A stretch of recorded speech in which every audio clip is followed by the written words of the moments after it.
صل على سيدنا محمد النبي الأمي وعلى آله وصحبه وسلم. الحمد لله والصلاة والسلام على رسول الله. السلام عليكم ورحمة الله وبركاته. بسم الله الرحمن الرحيم. قال رسول الله صلى الله عليه وسلم: إن من أكبر الكبائر الإشراك بالله وعقوق الوالدين واليمين الغموس وما حلف حالف بالله يمين صبر فأدخل فيها جناح بعوضة إلا جعلت نكتة في قلبه إلى يوم القيامة. پیغمبر محمد مصطفی صلی الله علیه و سلم یکی از حدیث های مبارکنده مرحمت کرده گفته ایستادند که البته گناه های کبیره می باشند الله تبارک و تعالی و شرک آوردن، پدر و مادر به عاق شدن و به نام الله تبارک و تعالی قسم دروغ خوردن که اگر همان قسمنده مقدار پشه قناتش اگر گپ دروغ خوش شود تا روز قیامت همان قلب مؤمننده آن چیز داغ شده، یعنی سیاهی داغ شده میماند. همین خیلی به دست محترم عزیزها، البته ما انسان دنیا حیاتشنده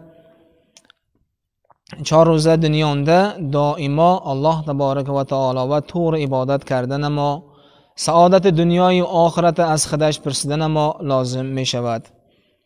گناه های کبیره و من اولشنده رسول الله صلی الله علیه و سلم الله تبارک و تعالی و شرک آوردن گفتند.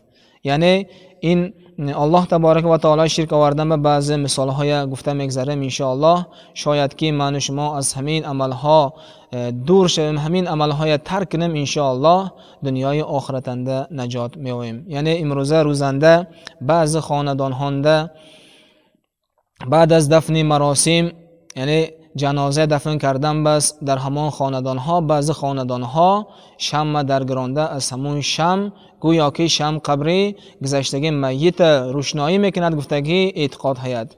عزیزهای خدا، این چیز گناه کبیره الله تبارک و تعالی و شرک آوردن می باشد. باید ما این گناه کبیره ترک کرده در همان جا، در همان دفن مراسم شدگی جایها نه فقط 40 روز بلکه تا دوام حیات ما خداوند کریم به استغفار گفته عبادت کرده، اطاعت کرده، ان شاء الله خودش به دعا گویم انا همیننده گذشتگی میت ما روحشان شاد می شود. و باز بعضی انسان ها ما قدم مونده ایستادگی یکی از خطاها این مزارها و رفته از مزارها نجات پرسیدن. در آن جاها هم یعنی شمعهای درگرانده موندن هم یکی از گناه های کبیره می باشد که دائم مومن مسلمان انسان از این گناه ها یعنی دور شدن ما لازم می باشد. ما قرآن کریم انده هر روز از خداوند کریم میپرسیم ایاک نعبد و ایاک نستعین، پروردگارا ما خودت به عبادت میکنیم، از خودت یاردم میپرسیم، گفته اطاعت یعنی دعا میکنیم و باز رفته من این خیل کارهای کردن ما این دین منش ما ضد میباشد.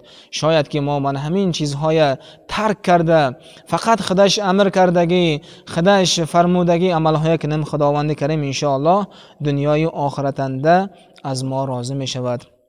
حقوق الوالدین هم یعنی پدر و مادر به عاق شدن هم یکی از گناه های کبیره.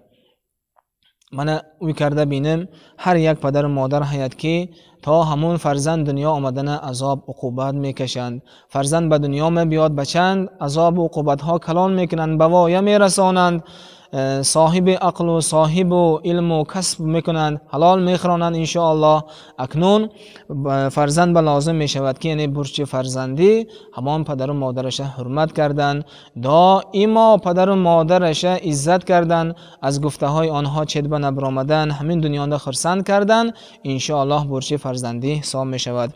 دیگر حدیث مبارک انده رسول اکرم صلی الله علیه و سلم میگویند که رازگی پدر و مادر این رازگی خداوند کریم می باشد.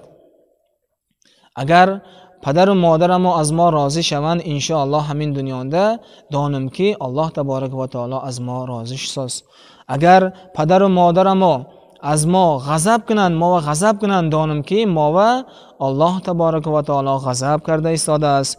برای هوای فرزندها ما لازم می شود که تا آخر دنیا یا تا آخر حیات ما دائما فرزند پدر و مادر ما خرسند کنیم، گفته هاش نه بجا بیاریم. ان شاء الله دنیای و آخرت انده ما ان شاء الله از اهل سعادت می شویم. قسم خوردن هم قسم دروغ خوردن هم این یکی از گناه های کبیره می باشد که این مومن مسلمان به نالایق بدگی یکی از صفت ها. پروردگار عزوجل همه ما و شمایان راه راست به هدایت کند. ان شاء الله مومن مسلمان های من و شما از همه گناه ها پروردگار دور کند. دنیای سعادت انده بخناک شدن پروردگار نصیب روزه گرداند. از اهل ایمان کرد من شما این به عدد شکرانه ها شود.